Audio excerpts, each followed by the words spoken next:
Good afternoon, everyone, and welcome. Whether you're here in this room or watching online, we're delighted to have you joining us for this session about bridging economies through experience.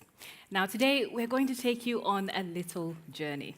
And it's a journey across time, but it's also a journey across geographies. And that journey is bookended by two significant milestones for the EBRD. This year, the EBRD marked its first full year of operations in sub-Saharan Africa. Also this year, the EBRD marked 15 years since its expansion into the SEMED region, the southern and eastern Mediterranean. So taken together, these two milestones offer us a unique opportunity to ask the question, what does an organization learn when it enters a new region? What parts of those knowledge can be transferred to other regions, and what knowledge has to be built from the ground up? That's part of what we're going to be exploring in this conversation. And I have the perfect panel for this discussion because they accurately represent important points during this journey. So I will first introduce Odile Renaud-Basso, who is the president of the EBRD.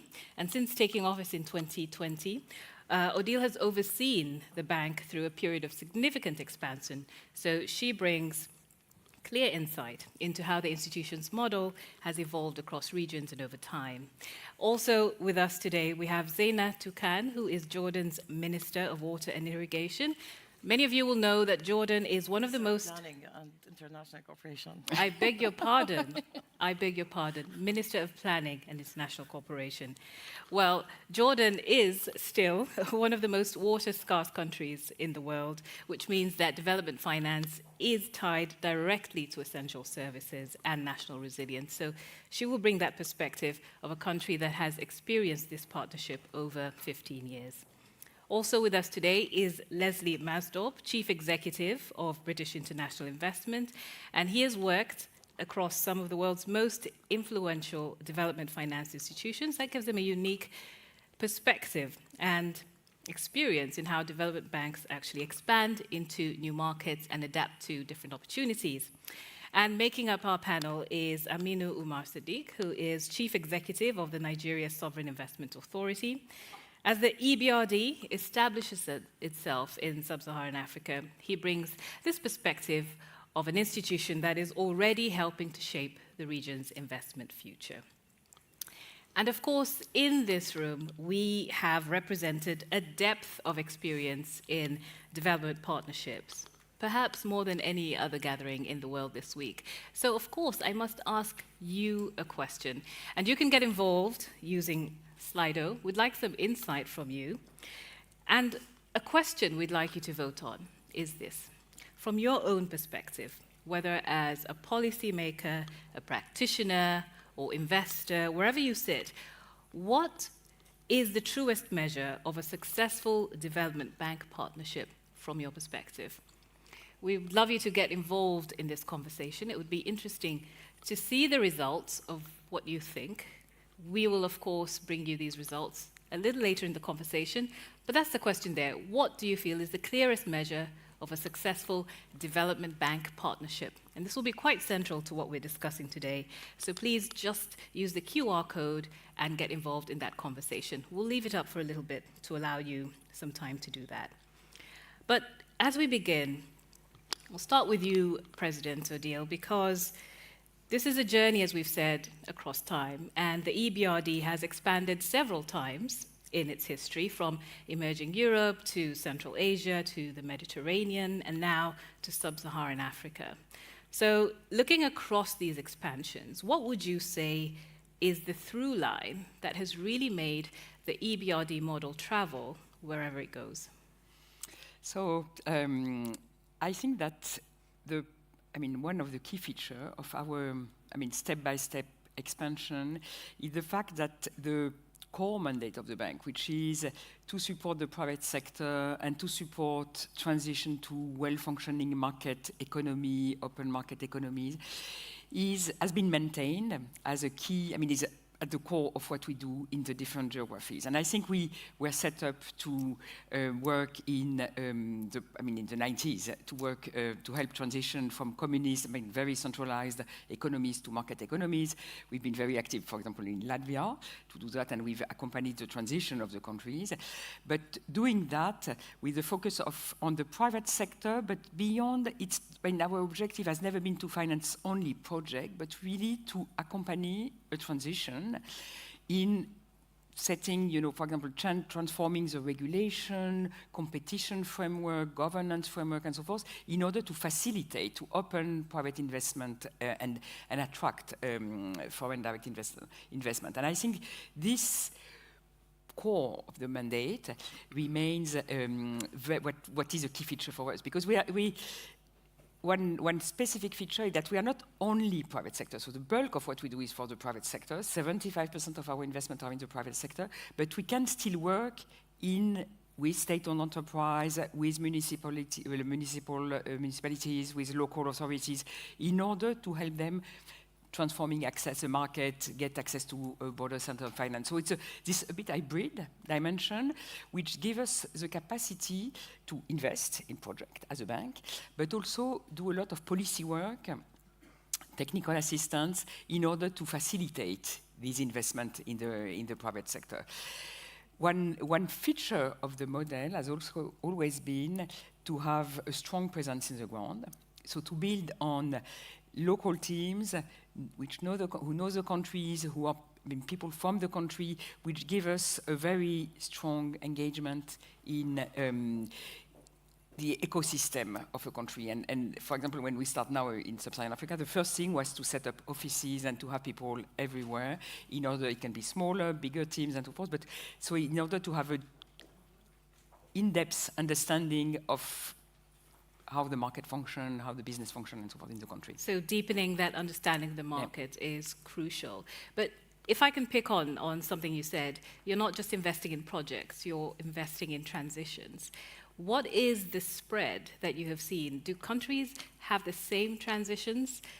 Or do you have to be very specific about looking at what every country needs and what transition you want to focus on in those specific countries? No, there is clearly no one size fits all, because first of all, it's driven by the country. You cannot, we work with the country, we work with the government priority, we accompany reform agenda by the government. So it's not like it's really working hand in hand.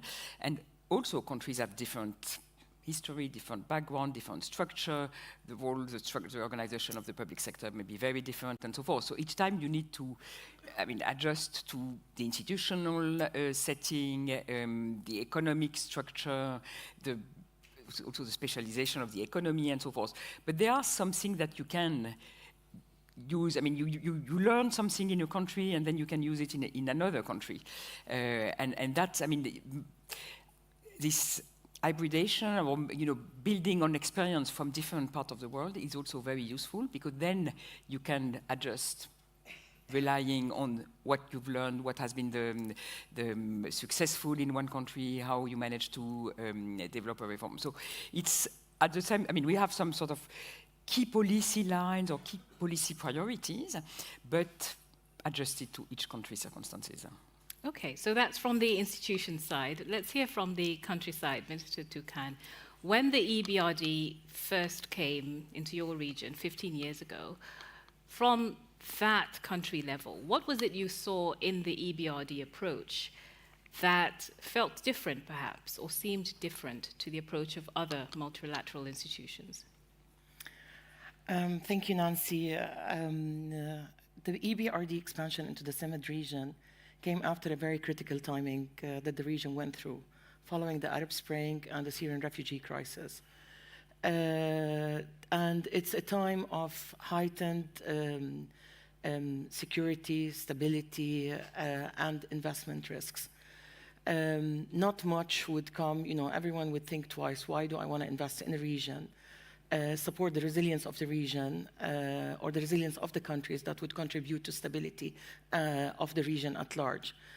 I think for us, from day one, since the decision was made, we moved fast with the bank. And we've started and established a very strong partnership from day one that has evolved over the years.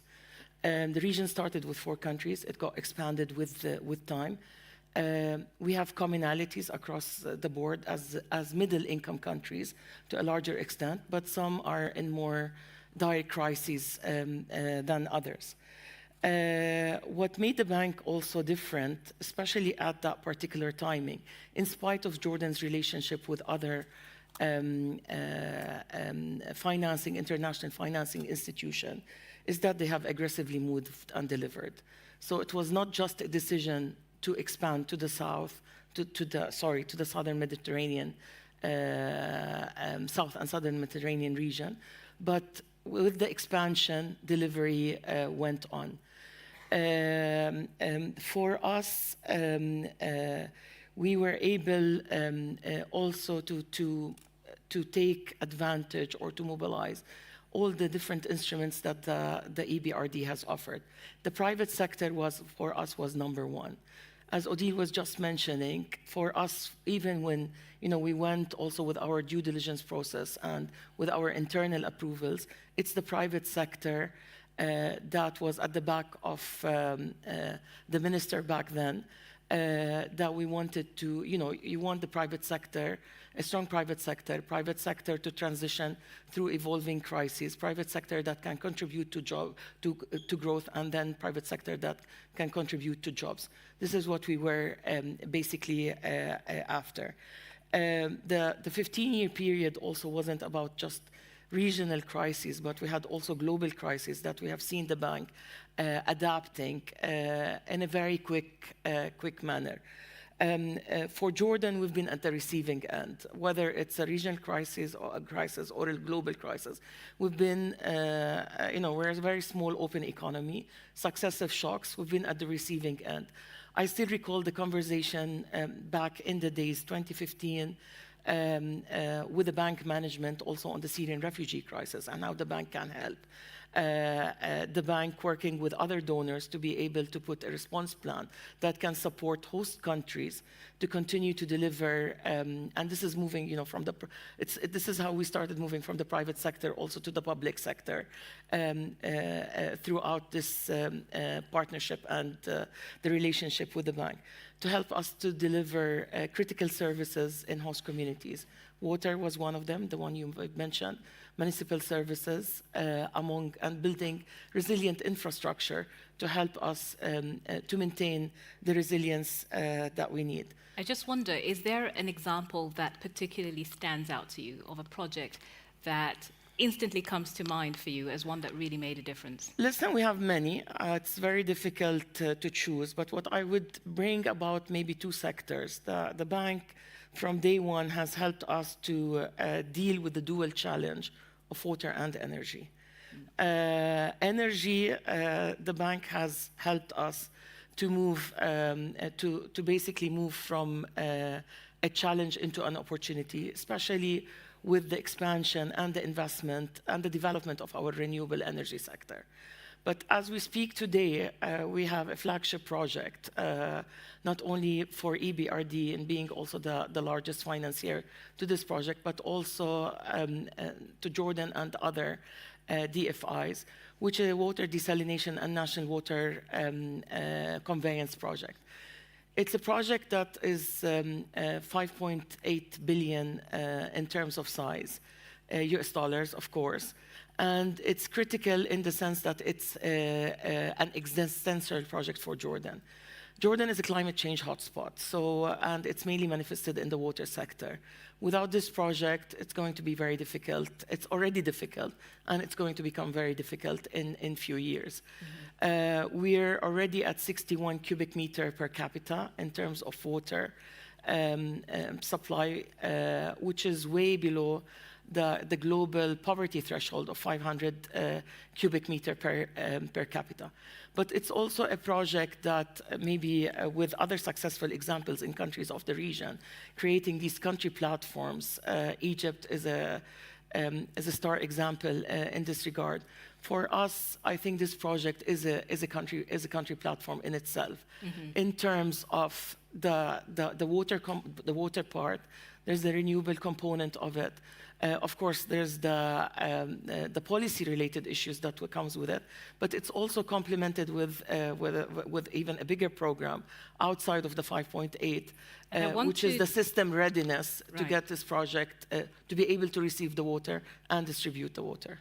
And I want to pick up on some language you just gave us, which is existential projects, and bring Leslie in, because for development finance, it's almost always about existential projects. But I wonder if you can broaden the lens for us, because your organization has been doing this for 75 years, if I'm right, been investing for that long of a period. Has the understanding of what an existential project is changed, or does it remain broadly the same? Thank you very much, and thanks to Odile, to the President, for having me on this panel in particular. And let me just say that we as BII, particularly very excited about EBRD coming into or expanding its presence into sub-Saharan Africa, because this is exactly a moment of, if you like, inflection in development finance, where we need fresh approaches, deeper collaboration, new ideas for how we're going to tackle the developmental challenge, given the sheer depth of the financing crisis, the depth of the climate crisis, the depth of the development crisis on the continent. Secondly, we also just recognize that the manner in which the partnership style in which EBRD has entered Africa, I also want to acknowledge that specifically the Managing Director for Africa for EBRD, when she was appointed, reached out to BII, so the beginnings of that relationship has already been established through the work that Heike is doing.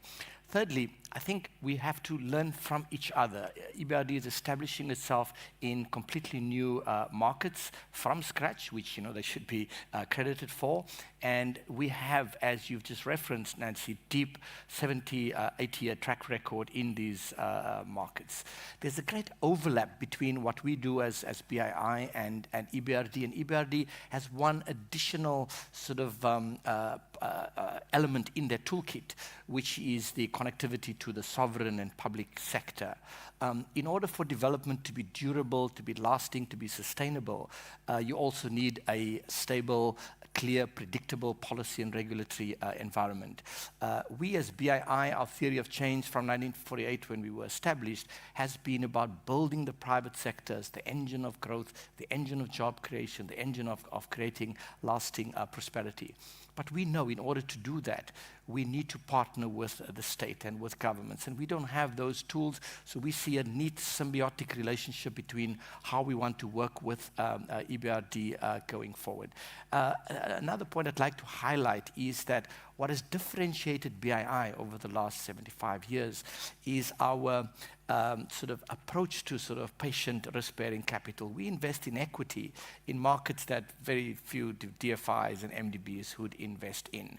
We take equity positions in fragile and conflict states because the mandate from our shareholder is that we will leave large parts of the continent behind and have a more fragmented development story if we do not invest in these countries and create durable, stable markets. So when we look at Nigeria, for example, and Aminu, as a Nigerian national, knows the country very well, we cannot just work in Lagos and the more established market. We need to work in the largest concentrations of poverty in Nigeria, is northern Nigeria. Similarly, in markets like Sierra Leone that has emerged out of fragility, we lean in there because we believe that the kind of long-term 15, 20-year horizons is required to lift Africa through a sustainable path of development. I haven't completely answered your question, but in interest of time, I'll pause there so that you can get Aminu into the conversation. And Aminu, I wonder if you agree with Leslie there that actually it's about looking not just into the new markets, but into new parts of the new markets. How important is that? I think it's not only important, it's actually fundamental, because ultimately, I think development is a human right, to the extent that every local forms part of a sovereign. I think they too deserve capital transformation. So whatever the benefits are from any kind of capital mobilization that a sovereign benefits from, I think that must accrue to every single citizen of that sovereign. So I think it's not only important, it's actually fundamental. And having said that, what then would you say a country like yours, Nigeria, actually wants from an MDB? Very good question. So I think the first thing for me is capital is necessary but insufficient. So when you look at BII or an EBRD, when you look at the capacity and the resource inherent in their institutions, you look at their experience, capital is important, but a sovereign like Nigeria would also be very interested in understanding how can we bring to bear the sum total of the experiences, whether it's a focus around governance, whether it's a focus around ecosystem building, whether it's a focus around using the power of the signal of the MDB towards certain projects or sectors within these countries. How do we use the sum total of the value of the MDBs for the benefit of the sovereign? So I think that's the first point. The second is some kind of adaptation of the focus areas of the MDBs to the priorities of countries. So it's not enough for the MDBs to have certain focus areas, whether it's around sectors, whether it's around products. Importantly, it needs to be adapted to what these countries actually want. I think that's very, very important. I think the third is some kind of discipline requirement to ensure that that capital transforms into clear, measurable impact. I think BII has been exceptional at that, and I think with the way EBRD is leading, that too will come across. So it's not important to devote or allocate capital into certain projects. It's also important to force that discipline on the project sponsors or the countries to ensure that the outcomes that have been committed to at the inception of the flagship of the projects actually come out. And I think, fourthly, localization is important. It's for you to be able to execute, particularly at scale, or execute for impact. I've found that those that are situated locally have the context, the dynamicism, the ability to execute at pace than those that operate outside. Mm-hmm.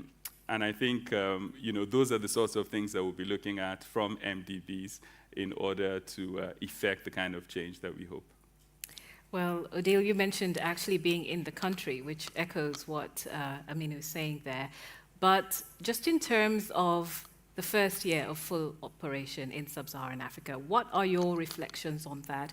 What has maybe not turned out the way you expected, and what has? So, first of all, we started being very humble. I think that we fully realize it's a completely new environment. We used to work in North Africa, but I mean, the history, the business environment, the culture, and so forth is very different. And we work in very different countries also, because Nigeria, Kenya, Benin, I mean, all these, very different environment. So we come in a sort of, very humble, and we understand that we have to learn a lot from our partners. And I think that we come also with the idea that, because there were a lot of discussion with our shareholders about whether we should start investing in sub-Saharan Africa or not.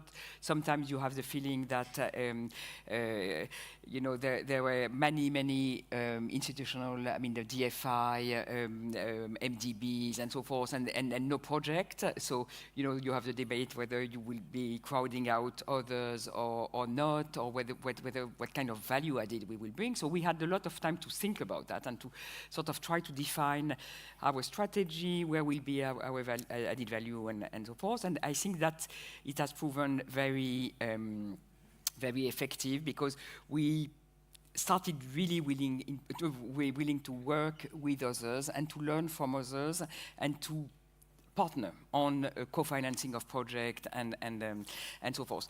We, as I was saying, we have our clear sort of mandate, which is private sector, but the capacity to work with the government. And I think that our key objective is to increase the number of projects, to increase the financing opportunities, because it's a bit contradictory to say on the one hand there are too many institutions, and on the other hand we see the development needs, the investment opportunities. So I think we really see our role, and I think that's what happened in Southern Eastern Mediterranean, to unlock, with our policy work, with our early engagement on some upstream work and so forth, to be able to enable more projects to be developed. It's still early stage for us in sub-Saharan Africa. So what we've seen is that we had a project with partners in all the countries we've been starting. And very often we start with projects with banks, like trade finance, co-financing in some public sector project for key infrastructure, electrification, and so forth. But I think step by step we will go more into the policy work that will unlock further projects. One very illustrative example of this approach is, for example, what we've been doing in a number of countries on developing renewable, as Ina was mentioning.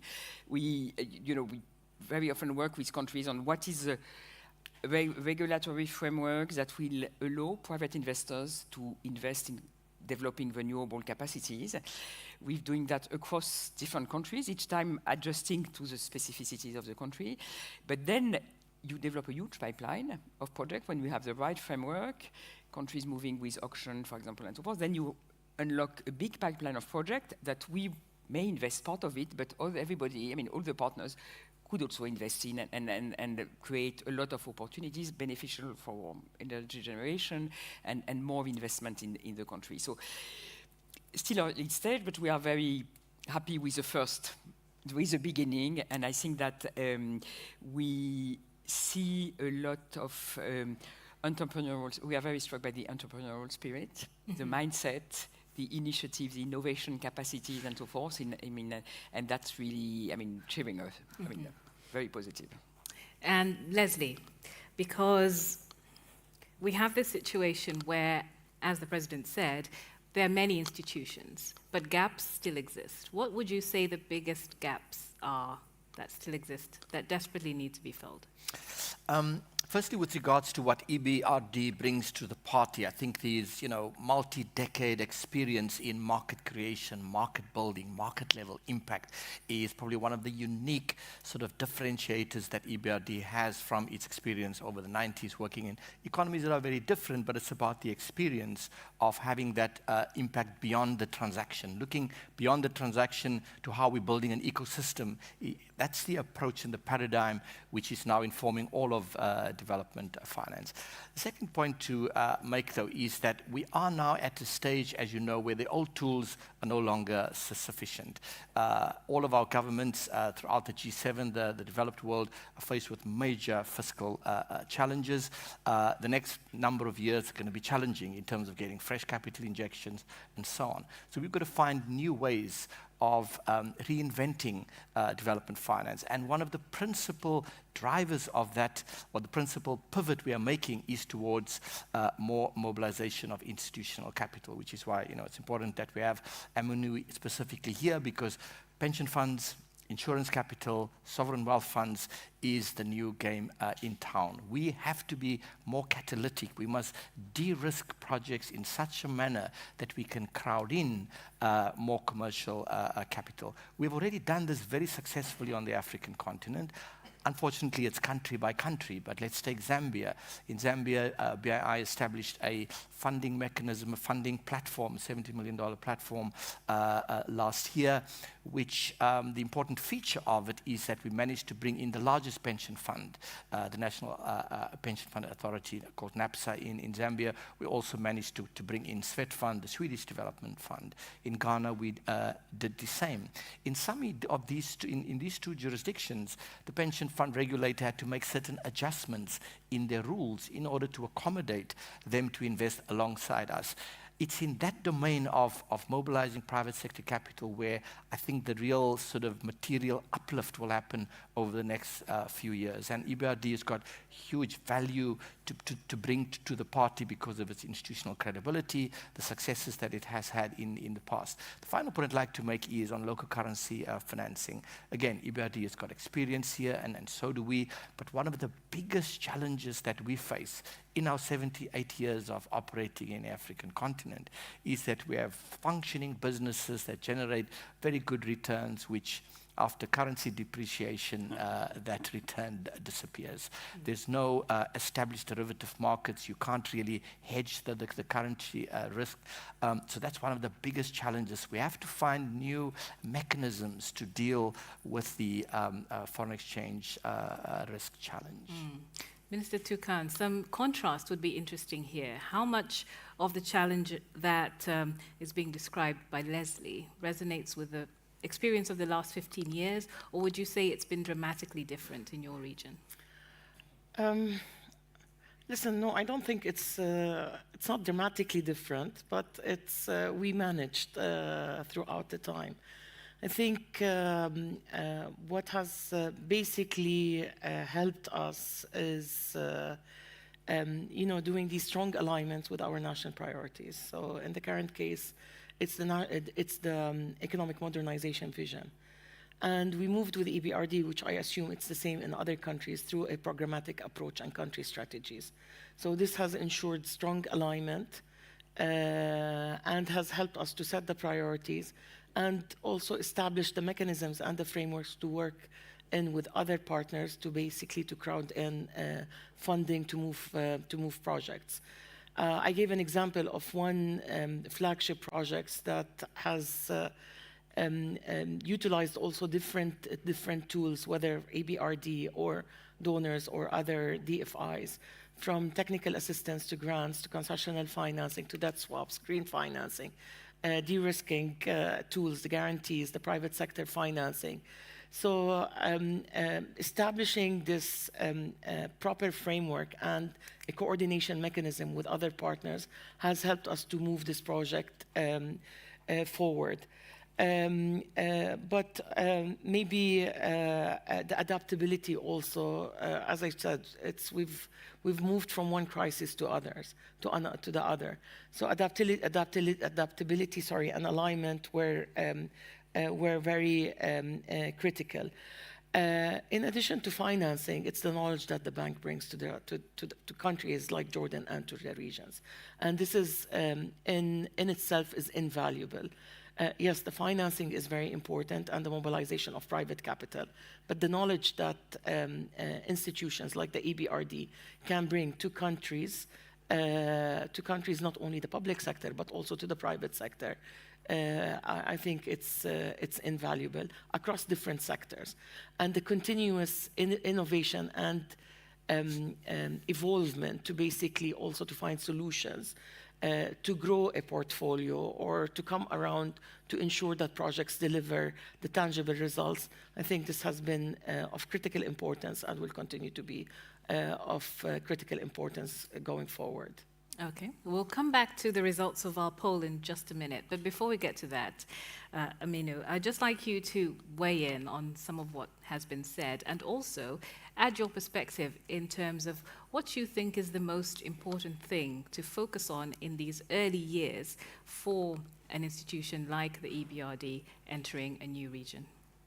I think ecosystem building. If you take, for example, in the case of NSIA, when we look at the amount of capital that we manage relative to Nigeria's infrastructure deficit, it's modest.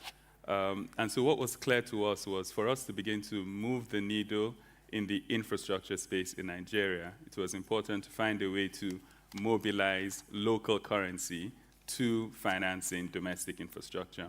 And we decided to create a financial guarantor, a monoline insurance, a concept that's very well understood, very, very simple, but was unavailable in the context of Nigeria. We created a company called InfraCredit that was to do two things.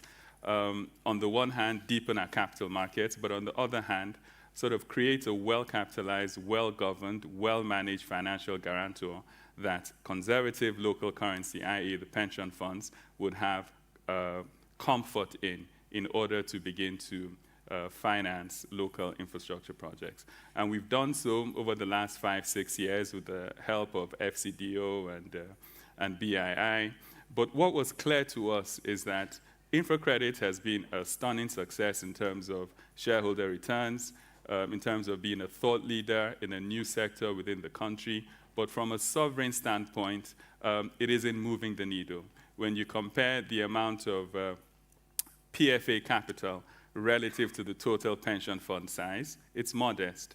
When you compare the amount of bonds that have been guaranteed relative to the size of the debt capital markets in Nigeria, it's modest. And therefore, what is clear is that taking this concept that has worked and scaling that to be able to move the needle from a sovereign standpoint is the next step. And I think institutions like EBRD can support in that regard. And we've had early conversations with Hamza and his team in Nigeria around taking what is a clear proof of concept, what has been an excellent demonstration project, and making it count from a sovereign standpoint, I think would be the kind of challenges that we'll be looking to an EBRD for support around. So we keep coming back to this idea that it's not just projects, but ecosystems that really matter. And perhaps that would be one of the measures by which success is weighed. But let's go to the poll results and take a look at what the room said when we asked you what you thought was the truest measure of a successful development bank partnership. And these are the results. So we'll start at the bottom. A, the bank is investing at record levels. Only 2% thought that that was a true measure of a successful partnership. The bank's approach is replicated by others after its initial involvement. That was 21%. The bank supported reforms to improve legal and regulatory frameworks. That was 24%. And overwhelmingly, 52% of the room felt that the bank's investments helped mobilize private capital is the clearest measure of a successful development bank partnership. So I'd like to come to my panel now and find out your thoughts, whether you agree with the people in the room and online, or whether there's some nuance to this. And from where you sit, is that a measure that you see as a result of what you do? Perhaps I'll start with you, Madam President. No, I think I very much the sort of hierarchy of what are the signs of success. I think that we are moving very. The level of investment we can do on our balance sheet is what it is. It's significant, but it's not.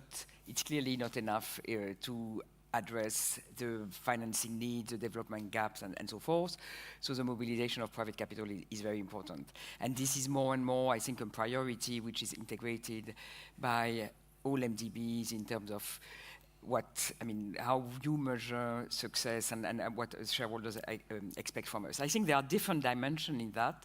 One dimension is developing project, and in particular, so of course you have private investors investing in private sector, like manufacturing or whatever, but I think one important dimension is also, and in particular when you think about the infrastructure needs in Africa, the capacity to bring private investors investing in key infrastructure that help for the SDGs and really help, with the development and address the fundamental needs of the population. And that's, per se, is quite demanding in terms of the legal framework, what is the kind of environment you need to have in order to facilitate, for example, private investment in roads, in energy infrastructure, in transport infrastructure, connectivity, port, and so forth. But the second dimension is more, financial, how you bring more financial institutions in, and banks, asset managers, pension funds, insurance companies in investing themselves, putting money into developing emerging market and so forth. And that has always been part of the activity of MDBs, but I think the objective to do that at bigger scale, using all kind of different tools and mechanism to do that is much bigger. And there is a third layer, which is also the signaling effect of MDBs, what we call the indirect mobilization. If we invest in a bond issuance, for example, we put our credibility in this. It means a signal that we really trust the issuer, the legal framework, that we will be repaid later on. And so this gives some trust for private investors who will also invest into that. And we play very often, even in relatively advanced market, but when there is still some hesitation from private investors, we play very much the role of an anchor investor with a signaling effect, which is a bit difficult to measure because it's quite qualitative, it's not mechanistic, but I think this is also a very important dimension.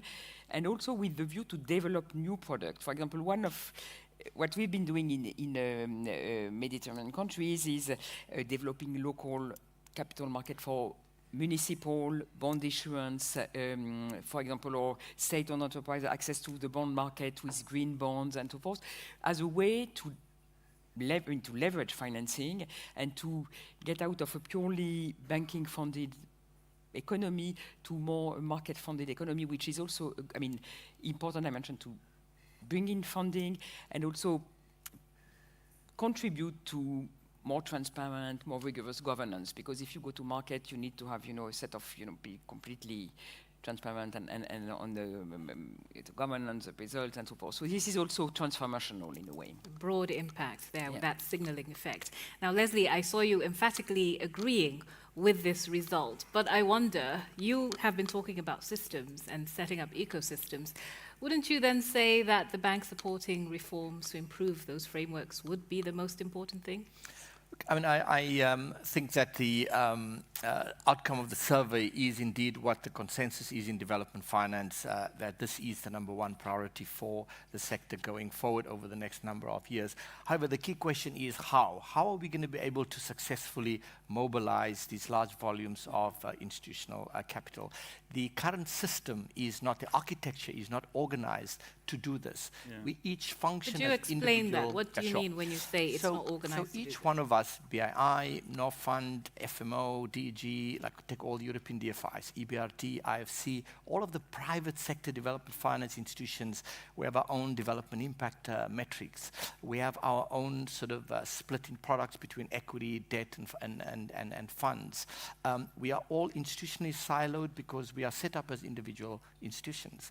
We have not successfully yet created structures that go across institutions. Give you an example. The IFC set up about 2011 or so, something called the Multi-Co-Lending Portfolio Program, which was a blind pool of, they raised about $16 billion. To date, I would say it's probably the most successful mobilization sort of structure that the DFIs have put in place. They managed to do that because the institutions don't have to go through due diligence on each of the individual transactions. The IFC does all of that. There's pre-arranged criteria. It was a very innovative structure, but there hasn't been much development since then. This was done 2011, 2012. What we need today is to find a way to firstly use the high credit worthiness of the development finance institutions. EBRD is one of the few, together with IFC and AFDB, AAA institutions on the continent. There's only those three. There's no one else, right? So there's a few institutions. We need to make use of that to create structures where we can provide wrappers that give greater comfort to institutional investors. We have to think out of the box. That's point number one. Point number two, we cannot all of us, or EBRD, ourselves, FMO, IFC, all go to see Aminu to see how we can work with him in Nigeria. We'll create a traffic jam, all of us wanting to come and see the same institutions. There's one big Nigerian pension fund. There's a big pension authority in Egypt, same in Kenya, and so on. We need to find a way to be a little bit, to reduce the fragmentation, to work better in more structured ways. We're not sure yet what that entails. We are currently in conversation with our peers to see how we're going to give effect to that consensus that we need to mobilize private sector capital. We know what needs to be done. The how is not quite clear yet.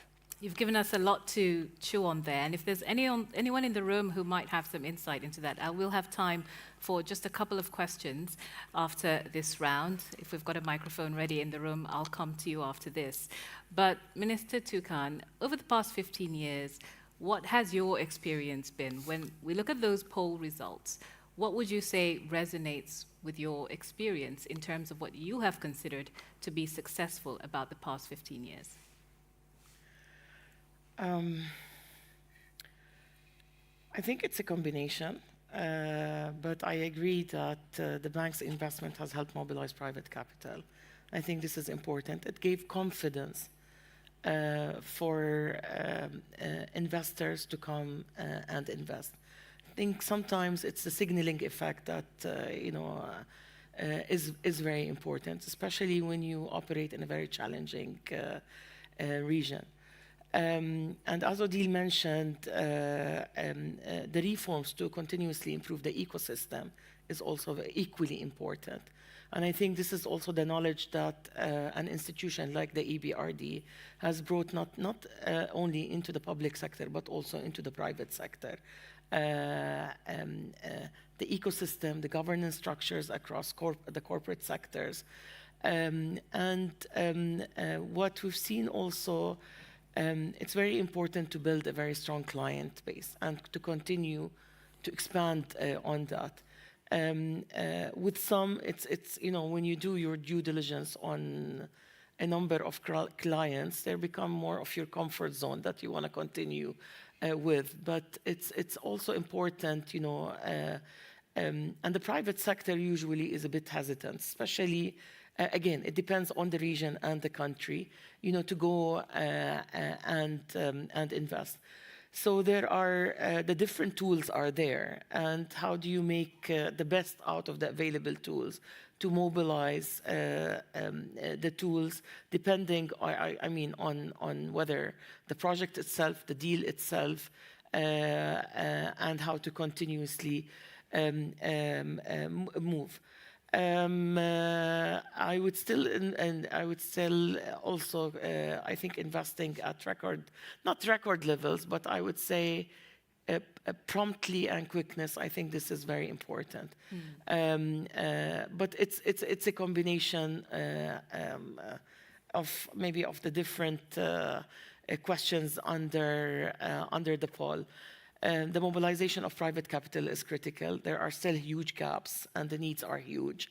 The more that you make it accessible and innovative, and the leveraging effect also is important. The continuously building up and adapting to the evolving global and international ecosystem and upgrading your laws, regulations, and reforms to be able to attract private capital, one of them. Moving very quickly with a clear project pipeline and project preparation. We still have challenges in terms of project preparation. I think it's not only in our region, but across the regions as well. So if you have a good project that it's well prepared, then the rest become very easily, they will easily follow. And you're quite right about all of them being important, because they're all actual results drawn from the EBRD impact report. So these are all things that happened. We're merely ranking them in this conversation. And Minister Toukan has been speaking from the benefit of hindsight. But with you, Aminu, it's looking ahead. We're at the beginning of this journey with the EBRD in sub-Saharan Africa. What for you would be the important metric that you would pick out as something that you would like to see? Without discounting A, because I think that's a bit too low, capital is important, but there is no B without C. And so it's, for me, the two of them are taken together. If I give you context, at NSIA, we created an oncology platform just to find a way to mitigate medical tourism in Nigeria. So we created a world-class oncology platform that builds facilities with the right equipment and so on and so forth. But it was clear to us that you cannot take a financial investor approach as a capital provider. You have to take a sponsor approach. It's not enough to be a provider of capital. you actually have to be comfortable rolling up your sleeves, engaging the regulator to ensure that they have the right capacity to regulate you, engaging the local banks to ensure that they have clarity on the kinds of risks that they are taking to mobilize capital from them, get involved with the training of oncology staff, because the country hasn't had any real working oncology facility for the last couple of decades, and so on. And then, of course, on the legal side, working with the lawmakers to ensure that the right laws, the right upgraded laws are in place for your business to be able to operate in a manner that's bankable. So it's not enough to, as a capital provider, provide only capital. I think you have to be very comfortable being a project sponsor, working with all the different facets required to make a project operational, actionable, bankable. And so for me, whilst I agree with B, there is no B without C. Very poetic as well. We'll come to the room if there's anybody who would like to make an urgent contribution. This is the time. Any hands up? Not at the moment. You let me know if they are. But what we've been discussing here in terms of the lessons that are transferable and the ones that have to be learnt on the ground, I wonder, Odile, if there is a reflection here just in terms of the various stages of expansion that the bank has gone through and the massive changes we're seeing in the world at the moment. What do you see as, again, going forward, just that partnership alignment that is going to carry all the projects that you do and all the ecosystems that you build forward? What is the key component of that? So I would say, because you mentioned the challenge of the world we are living in and so forth, I think that adaptability, reactivity, capacity to adjust to circumstances and so forth to address crises is extremely important in a partnership. So very often you think about long-term and long-term plans, but when we look at the last 5 years we've been through with COVID, with the impact of the war in Ukraine, now the impact on the war in the Middle East, I mean, we need to be, having a constructive partnership is being able to react to the needs of the partners and quickly and I mean, be agile. The second thing I think is, all the reflection about having not a project-by-project approach, and I do this, but a more programmatic approach, and it's not contradictory with being agile, but we've had a lot of discussion in the last few years around country platform, and I think, and then I mentioned that for the big water project in Jordan, but I think this is a very relevant approach when you have long-term challenge or long-term transformation you want to do. For example, green transition, energy system transformation, being able to bring together in really a partnership mindset, the countries. And in the country, you may have different ministries. You have the energy minister, you have finance minister, you have the international cooperation minister. So aligning so that they are also being on the same line and position. The different partners, different MDBs, DFI, donors, the Green Fund, the sort of thematic fund and so forth, and the private sector on this is the roadmap, this is what we want to do, this is what we want to achieve. I think this is very powerful. We've done, for example, one example, it's the water project, which is particularly complex in terms of who participates, the type of the structure, the volume, the size, and so forth. We've done a slightly different approach in Egypt on the development of renewable decarbonization in closure. And this is working. I think it's, in my view, a new approach to partnership, which is very promising, and we see a lot of appetite. On different countries have different priorities. It can be on decarbonization of in manufacturing or water or food. But I think that's, for me, a very useful tool that we can deploy. The partnerships being key, as you mentioned, right from the beginning, being in the country as part of that partnership, but also being really involved in that transformation that you want to see. Minister Toukan, we've talked a lot about partnerships here, and they seem like the answer to very many things. But what is it that makes a partnership actually work, not in theory, but in practice, from your perspective? A very strong and open dialogue, transparent dialogue. And the partnership, also understanding the country, the market, and the alignment with strong alignment with the priorities. As Odile was mentioned, programmatic approaches are very important, so that you're not scattered, because you have other partners that are operating in the country. In that sense, you create complementarities and impact at scale. And I think what we're after here all is to have quick deliverables and impact at scale, especially in challenging environment or critical sectors like water, energy, and so on. Country platforms are very important, and I think from country platforms moving to regional platforms are becoming more important, especially also if I want to take my region, especially in light of what's happening in the region. So many of our priorities within the context of this Economic Modernization Fund are national projects, but with regional dimensions. So I think, and more and more these days, it's regional cooperation and regional integration what's going to reap economic benefits, not only for the countries, but also for the regions that, for us that we're in, but also for the region that EBRDs are operating in.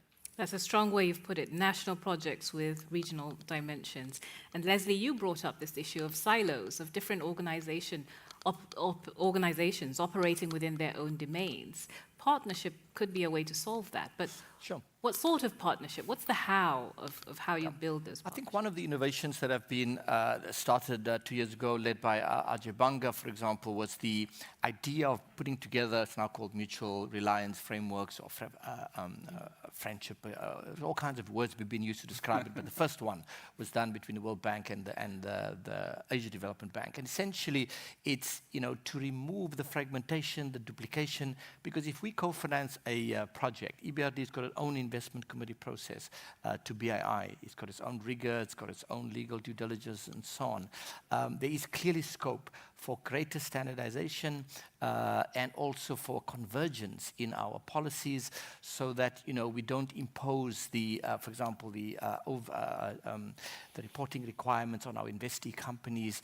It all becomes very laborious. I guess what I'm suggesting to you, Nancy, is that DFIs have become very complex, and as the President has said, Adil has mentioned, we need more agility. One way of doing that agility is to create more seamless kind of superstructure so that we can work better together. As I mentioned, in each of the 6 markets, the new markets that EBRD will be focusing on, we should not be falling over each other to try to speak to commercial institutions. We need a framework and a structure, some country platform of sorts, that'll be one. And 2, even if we don't sign a formal mutual reliance agreement, we need something that can codify how we work together. Because the private sector, I mean, we had a global partnership conference recently in the UK where we brought pension funds, asset managers, DFIs, MDBs together. And the private sector say that they don't have the time, the inclination, the energy, the wherewithal to do due diligence on $50 million transactions. They don't get out of bed for 50 million. They want to do much larger transactions. What that means is that we need to be less bespoke, less kind of focused on this artisanal kind of structures we've come up with in terms of the nature in which blended finance have developed over the last decade. We now need structures that we can scale with much greater volumes. And we can only do that if we begin to think differently about what a coordinated DFI and MDB system could look like. We will remain individual institutions. We have our own shareholders, our capital structures, credit ratings, and so on. All of that remain in place. But there's something else that is missing to deepen the collaboration and partnership. And a final word to you, Aminu, looking ahead, what is it that you feel makes a successful partnership? Just alignment in the sense of an understanding that it works better if we are co-architects. If the conceptualization, the development, and the implementation of solutions to difficult challenges in our respective jurisdictions is done together as opposed to alone. Couldn't have said it better. Thank you very much, all of you, for a brilliant conversation, just looking at those two milestones, 15 years in the SEMED region, the first year of full operation in sub-Saharan Africa. I think what we found is that it's not about one region being a blueprint for another. Rather, it's about partnership being a blueprint for development, long-term development. So thank you very much for this conversation, and thank you to you for being here. That's it for now. Thank you.